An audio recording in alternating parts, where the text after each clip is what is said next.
Gitu. Assalamualaikum warahmatullahi wabarakatuh. Waalaikumsalam warahmatullahi wabarakatuh.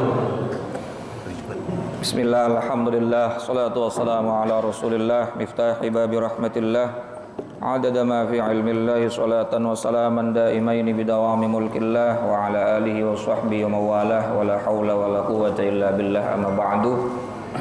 Al-Mukarram yang mulia, para alimil ulama, guru-guru kita, Kiai Haji Zulfa Mustafa, Kiai Dr. Nus Muhammad Ja'far, Kiai Haji Ahmad Habibi Abdul Rashid Ramli, Ustadz Zidan, semoga beliau-beliau semua sehat afiat, panjang umur.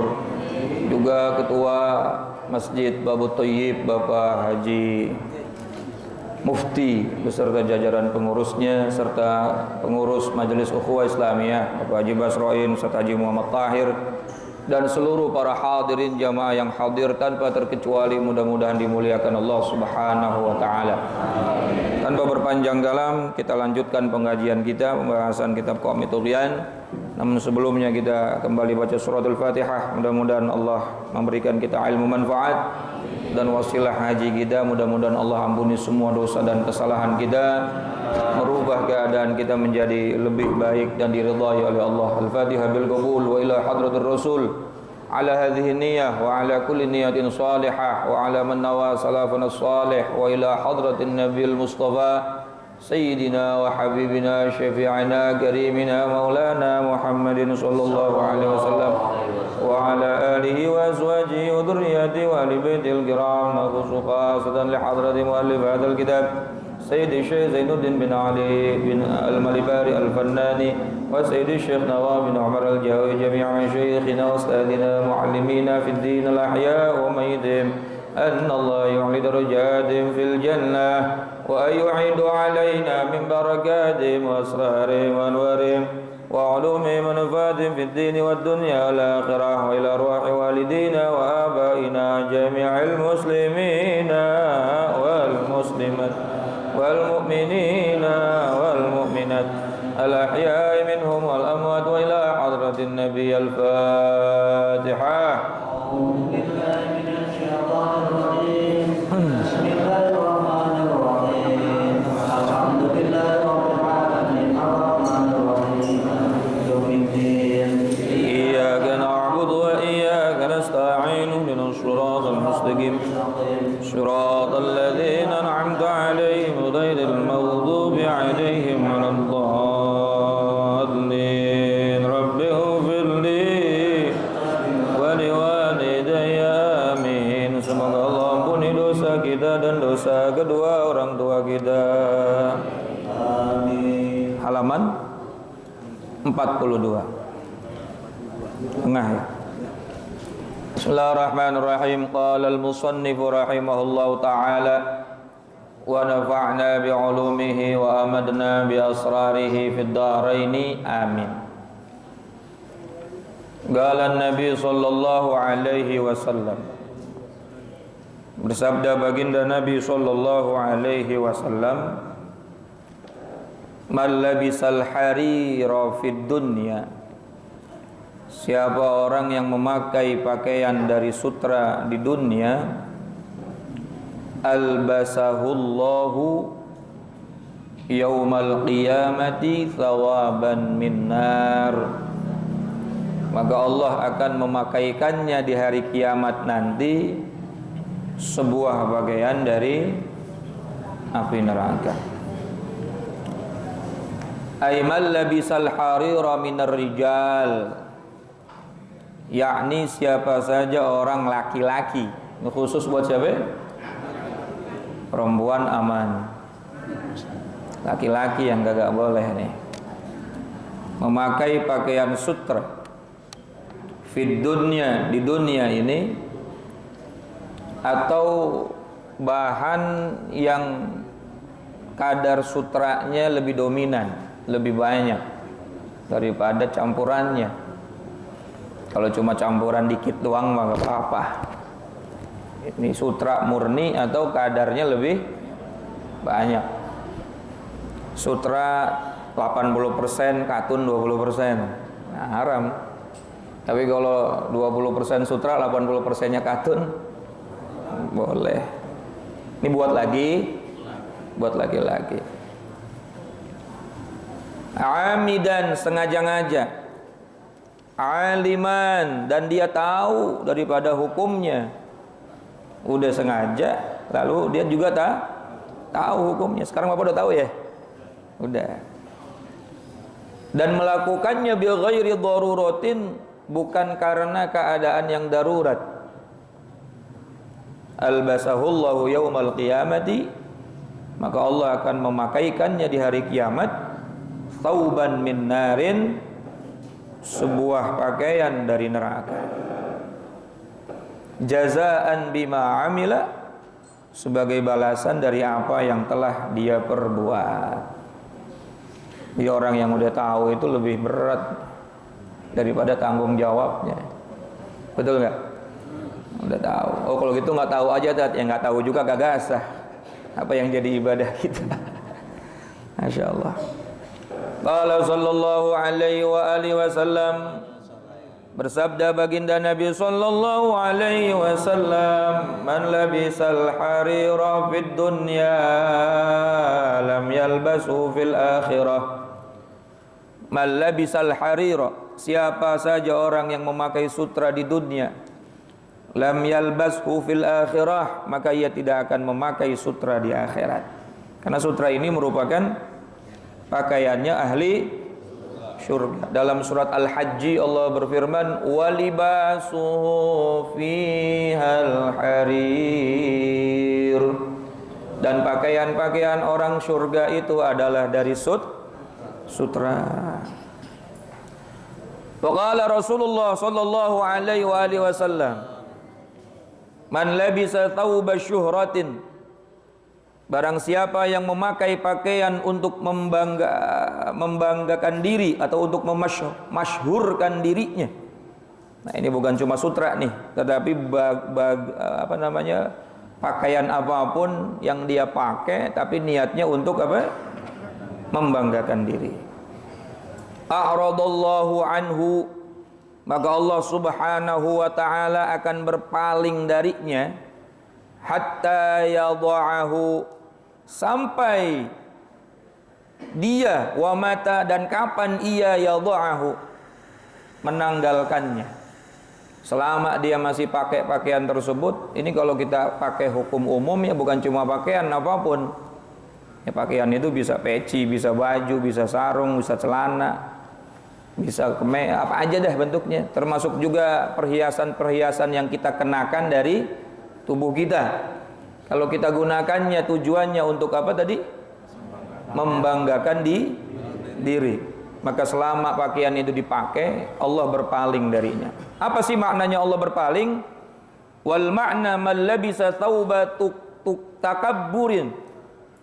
Makna hadis tersebut, siapa orang yang menggunakan pakaian yang niatnya untuk menyombongkan diri, waftikharin, dan juga untuk membanggakan diri, lam yanzurillahu ilaih, maka Allah tidak akan melihatnya dengan nazrul rahmah, dengan pandangan rahmat. Maksudnya berpaling itu Allah enggak merahmati dia, tidak akan mengalir rahmatnya Allah Subhanahu wa ta'ala selama dia pakai pakaian tersebut. Makanya niatin kalau mau pakai pakaian, ya saya pengen nutup aurat aja gitu. Andai kata kita mau pakai pakaian yang mewah, niat aja buat syiar agama. Paham nggak, Bu? Pak? Karena Allah juga mengatakan, kalau kita mau ke masjid itu pakai pakaian yang terbaik. Nah, niatnya kita itu untuk mensyiarkan agama aja. Jangan niat supaya saya dipandang bajunya mahal nih, sarungnya BHS. Ya, saya juga pakai BHS kadang-kadang. Tapi niatin aja kita pakai untuk mengagungkan agama, bukan untuk menyombongkan diri. Apalagi ibu-ibu kan pakaiannya lebih mahal dari bapak-bapak. Apalagi kalau udah pakai perhiasan tuh, ke pasar nawarnya juga begini. Berapaan harganya ini? Emang nggak bisa pakai jempol? Ini harganya berapa? Betul nggak? Seikat berapa? Seikat kangkung, ngawar kangkung seikat berapa begini sambil nongolin ini. Masya Allah. Yang punya kangkung, yang jualan kangkung giginya emas semua, 10.000. Sama-sama bangga-banggaan tuh. Masya Allah. Jadi kalau orang niatnya begitu, selama dia pakai, Allah nggak bakal pandang dia dengan pandangan kasih sayang. Yang kedua, orang yang model begitu kata Rasulullah sallallahu alaihi wasallam, wa yuhaqqiruhu fil qulub, fayusaghiruhu fil uyun. Orang yang melihat dia akan Allah kasih perasaan meremehkan dan mengecilkan kepada orang tersebut. Saya mau tanya nih Bu, ada orang sombong, Ibu tambah respek apa tambah kesel? Itu yang Allah kasih dalam hati kita. Semakin dia membanggakan dirinya dengan apa yang dia punya, semakin orang bukan tambah respek, malah tambah alah, apa ini? Kesel-kesel dikasih mau. Nah ini memang udah Rasulullah yang bilang tuh. Jadi jangan bangga kita ketika kita punya sesuatu, kemudian kita niatkan untuk membanggakan diri kita kepada orang lain. Justru Allah Subhanahu Wa Taala fayusaghiruhu fil uyun. Allah Subhanahu Wa Taala akan bikin dia terasa kecil, terlihat kecil di hadapan orang yang melihat. Bahkan wa yuhaqqiruhu fil qulub, dan menganggap hina di hati orang-orang yang melihat. Tuh orang yang melihat bukan tambah seneng, bukan tambah muliain, malah tambah menghina.